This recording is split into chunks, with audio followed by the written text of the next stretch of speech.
இந்த வீடியோவில் நம்ம பார்க்க போகிறது ஒரு நேச்சுரலான ஹேர் டை தாங்க. இந்த நேச்சுரலான ஹேர் டை நம்மளுடைய வெள்ளை முடிகளை நிரந்தரமாக கருமையாக மாற்ற ஆரம்பிக்கும். கொஞ்சம் கொஞ்சமாக ரிசல்ட் உங்களுக்கு தெரிய ஆரம்பிக்குங்க. இந்த ஹேர் டையில் பயன்படுத்திருக்கக்கூடிய பொருட்கள் நேச்சுரலான பொருட்கள் அப்படின்றதுனால உங்களுக்கு சைட் எஃபெக்ட் வராது. அதே மாதிரி ஒரு வாரத்திலேயே உங்களுடைய வெள்ளை முடியோட ரிசல்ட்டை நீங்கள் பார்க்கலாம். வெள்ளை முடி கொஞ்சம் கொஞ்சமாக கருமையாக மாறுறதை நீங்கள் கண்கூடாவே பார்க்கலாம் இந்த ஹேர் டையை அப்ளை பண்ணிட்டு வரும் பொழுது. வாங்க இந்த ஹேர் டை எப்படி ப்ரிப்பேர் பண்ண போகிறோம் அப்படிங்கிறத பார்த்துட்டு வந்துடலாம். ஃபஸ்ட்டு இந்த ஹேர் டை ப்ரிப்பேர் பண்ணுறதுக்கு நான் ஒரு 4 நெல்லிக்காய் எடுத்திருக்கேன். இப்போ இந்த நெல்லிக்காயில் இருக்கிற சீரை எடுத்துடலாம். இப்போ நம்ம இதை ஒரு மிக்ஸி ஜாரில் போட்டுக்கலாம்.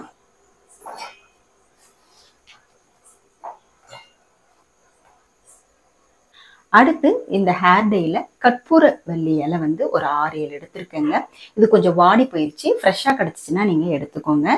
இந்த கற்பூரவள்ளி இலையை சில இடங்களில் ஓமவல்லி சொல்லுவாங்க, சில இடத்துல கற்பூரவல்லின்னு சொல்லுவாங்க. இது இந்த ஹேர் டைக்கு நல்ல ஒரு கருமையை கொடுக்கும். ஃபஸ்ட்டு கொஞ்சமாக தண்ணி ஊற்றி அரைச்சிட்டு அப்போ எவ்வளோ தேவையோ அதுக்கப்புறம் மறுபடியும் தண்ணி ஊற்றி அரைச்சிக்கலாம். அப்போ தான் நல்லா மைய அரைக்க முடியும். எனக்கு அரைச்சிட்டு உங்கள்கிட்ட காமிக்கிறேன். இப்போ நல்லா அரைச்சிட்டு வந்தாச்சு. கொஞ்சம் தண்ணி ஊற்றி அரைச்சிருக்கேன். இப்போ நம்ம இதை வடிகட்டிக்கலாம். நம்மளுக்கு இந்த ஜூஸ் மட்டும் போதும் நம்ம ஹேர் டை ப்ரிப்பேர் பண்ணுறதுக்கு.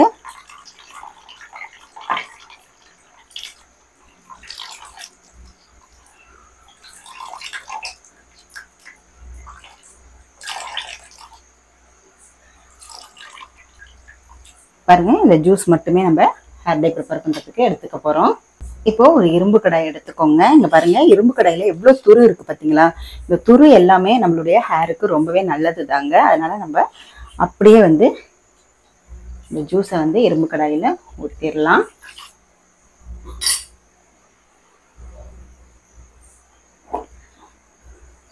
அடுத்து நம்ம இதுல 1 ஸ்பூன் மருதாணி சேர்த்துக்கலாம். கரிசலாங்கண்ணி பொடி 2 டீஸ்பூன் சேர்த்துக்கோங்க. நம்ம சேர்க்கிற மருதாணி நம்மளுடைய ஹேரை நல்லா ப்ரௌன் ஆக்கி கொடுக்கும். அது எல்லாருக்குமே தெரிஞ்ச விஷயம். பட் இந்த கரிசலாங்கண்ணியோட நம்ம இந்த மருதாணியை சேர்க்கும் போது மருதாணி நல்ல ஒரு கருகருன்னு முடிய ஆக்கி கொடுக்குங்க. அடுத்து இதில் நம்ம சேர்க்கக்கூடிய பொருள் பார்த்தீங்க அப்படின்னா நெல்லிக்காய் பொடி. நெல்லிக்காய் பொடி 1 டீஸ்பூன் சேர்த்துக்கிறேங்க. அவ்வளோதாங்க. இப்போ இதை நம்ம நல்லா மிக்ஸ் பண்ணிக்கலாம். நல்லா கட்டிலாம் இல்லாம நல்லா மிக்ஸ் பண்ணி விட்டுக்கோங்க. ஸ்டவ் மேல வச்சுட்டு ஸ்டவ் ஃப்ளேமை நல்லா சிம்மில் வச்சுக்கோங்க. வச்சுட்டு இந்த ஹேர் டையை நம்ம அப்ளை பண்ற கன்சிஸ்டன்சிக்கு கொண்டு வரணும் இல்லையா? அதனால சிம்மில் வச்சுட்டு நம்ம ஸ்டவ் ஆன் பண்ணிக்கிறேன், மறந்துட்டேன். பாருங்க, சிம்மில் தான் இருக்கு. நல்லா ஹேர் டை கன்சிஸ்டன்சிக்கு வர வரைக்கும் நம்ம நல்லா மிக்ஸ் பண்ணிக்கலாம். இந்த ஹேர் டையை நீங்க வாரத்துக்கு 1 வாட்டி அப்ளை பண்ணுங்க. ஒரு வாரத்திலேயே உங்களுடைய வெள்ளை முடிகள் நல்லா கருமையா மாறிக்கிறத நீங்க பார்க்க ஆரம்பிப்பீங்க. இந்த நேச்சுரல் ஹேர் டைனால எந்த விதமான சைட் எஃபெக்டும் வராது. அதாவது நிறைய பேருக்கு ஹேர் டை அப்ளை பண்ணா சளி பிடிக்குது அப்படின்லாம் சொல்றீங்க இல்லையா? அவங்களுக்கு எல்லாமே இந்த பிரச்சனை வராதுங்க. அதே மாதிரி இளநரை இருக்கிறவங்க ஆரம்பத்துல இருந்தே இந்த மாதிரி நேச்சுரலான ஹேர் டையை யூஸ் பண்ணிக்கிட்டு இருக்கும்போது நல்ல ஒரு ரிசல்ட் இருக்கும். அவங்களுக்கு வெள்ளை முடி வரவே வராதுங்க. 60, 70, 80 வயசானாலுமே இந்த மாதிரியான நேச்சுரலான ஹேர் டையை அப்ளை பண்ணிட்டு இருக்கும்போது உங்களுக்கு சைட் எஃபெக்ட் எதுவுமே வராது. அந்த அளவுக்கு நல்ல ஒரு சூப்பரா ரிசல்ட் கொடுக்கும் இந்த ஹேர் டை. நல்லா மிக்ஸ் பண்ணிக்கோங்க. கன்சிஸ்டன்சி கரெக்டா வர வரைக்கும் நம்ம மிக்ஸ் பண்ணிக்கிட்டே இருக்க வேண்டியதுதான். அடி பிடிச்சிடக்கூடாது. அதே மாதிரி கட்டி கட்டியா ஆகாம ஸ்மூத்தா இருக்கணும் ஹேர் டை அப்ளை பண்றதுக்கு. நம்ம சேர்த்த நெல்லிக்காய் பாத்தீங்கன்னா நம்மளுடைய வெள்ளை முடிகளை நல்லா கருமையாக்குங்க. அதே மாதிரி நெல்லிக்காய் ஸ்கேல்ப்லாம் நல்லா ஆக்டிவேட் ஆகி ஹேர் க்ரோத் செம்மையா இருக்கும்.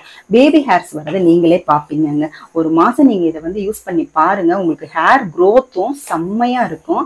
அந்த அளவுக்கு செம்மையா ஒரு ரிசல்ட் கொடுக்கக்கூடிய ஹேர் டை தான் இப்ப நம்ம ப்ரிப்பேர் பண்ணிக்கிட்டு இருக்கோம். பாருங்க, கன்சிஸ்டன்சி கரெக்டா வந்துருச்சு. இப்போ நம்ம ஸ்டவ்வை ஆஃப் பண்ணிடலாம். நல்லா இரும்பு கடாயில படுற மாதிரி இந்த மாதிரி பரப்பி விட்டுருங்க. நான் வந்து என்னுடைய ஹேருக்கு தகுந்த மாதிரி கலக்கியிருக்கேன். நீங்க உங்களுடைய ஹேர் எவ்வளவு அடர்த்தியா இருக்கு, எவ்வளவு நீளமா இருக்கோ அதுக்கு தகுந்த மாதிரி ரேஷியோக்களை வந்து கரெக்டா போட்டுக்கோங்க, பொடிகளோட ரேஷியோக்களை. ஓகேவா? இப்போ வந்து நம்ம இதை வந்து தட்டு போட்டு மூடி வைக்கணும். நல்லா ஆறட்டும். ஆறுனதுக்கு அப்புறமா தட்டு போட்டு மூடி வச்சுட்டு ஒரு 8 hours அப்படியே விட்டுறணும். இல்ல நீங்க நைட்ல செஞ்சீங்க அப்படின்னா ஓவர் நைட் அப்படியே விட்டுடுங்க. நம்ம மார்னிங் ஓபன் பண்ணி பார்க்கலாம். பாருங்க, மார்னிங் ஆயிடுச்சு. உங்களுக்கு ஹேர் டை பாருங்க எவ்வளவு கருகருன்னு ஆயிடுச்சு. நம்ம வச்ச கலர் எந்த மாதிரி இருந்துச்சு, இப்ப பாருங்க ஹேர் டை வந்து என்ன கலர்ல மாறி இருக்குன்னு பாருங்க. நல்லா கருகருகருன்னு இருக்கு. இது வந்து கையில ஒட்டிரும். நேத்து ஒரு ஹேர் டை பண்ணேன் பாருங்க, அதுவே பாத்தீங்கன்னா என் கையெல்லாம் ஃபுல்லாவே கருப்பா போயிடுச்சு. அதனாலதான் கிளவுஸ் இன்னைக்கு போட்டுட்டேன். அந்த அளவுக்கு நல்ல ஒரு சூப்பரான நேச்சுரலான ஹேர் டை தான் நேத்து நம்ம ப்ரிப்பேர் பண்ணியிருக்கோம். அதுவும் நான் டிஸ்கிரிப்ஷன்ல கொடுக்குறேன், போய் பாருங்க. இந்த ஹேர் டை பாத்தீங்கன்னா நம்மளுடைய நரைமுடிகளை வந்து ரொம்பவே நல்லா வந்து கருகருன்னு ஆக்கி கொடுத்து நம்மளுடைய ஹேர் க்ரோத்துக்கும் ரொம்பவே ஹெல்ப்ஃபுல்லா இருக்கும். இப்போ இந்த ஹேர் டையை வந்து நம்ம வேற ஒரு பவுல்ல டிரான்ஸ்ஃபர் பண்ணிக்கலாம். பாருங்க இவ்வளவு கருகருகரு நல்லா ஸ்மூத்தா நல்லா கிடைச்சிருக்கு. இது அப்ளை பண்றதுக்கு செம்மையா இருக்குங்க. அதனால கட்டிகள்லாம் இல்லாம நல்லா வந்து நம்ம இதை வந்து ரெடி பண்ணிக்கணும். பாருங்க நல்ல கருகருகருன்னு ஹேர் டை இருக்கு. இப்போ இந்த ஹேர் டை எப்படி அப்ளை பண்றது அப்படிங்கிறத பார்க்கலாம். இந்த ஹேர் டை அப்ளை பண்றதுக்கு முன்னாடி ஹேரை காமிச்சிடுறேன் பாருங்க. எவ்வளவு நரைமுடி இருக்கு பாருங்க. இந்த சைடும் அதே மாதிரி இருக்கும். இப்போ நான் வந்து இந்த ஹேர் டை வந்து அப்ளை பண்றேன். நல்ல ஸ்கேல்ப்லாம் பண்ற மாதிரி அப்ளை பண்ணுங்க.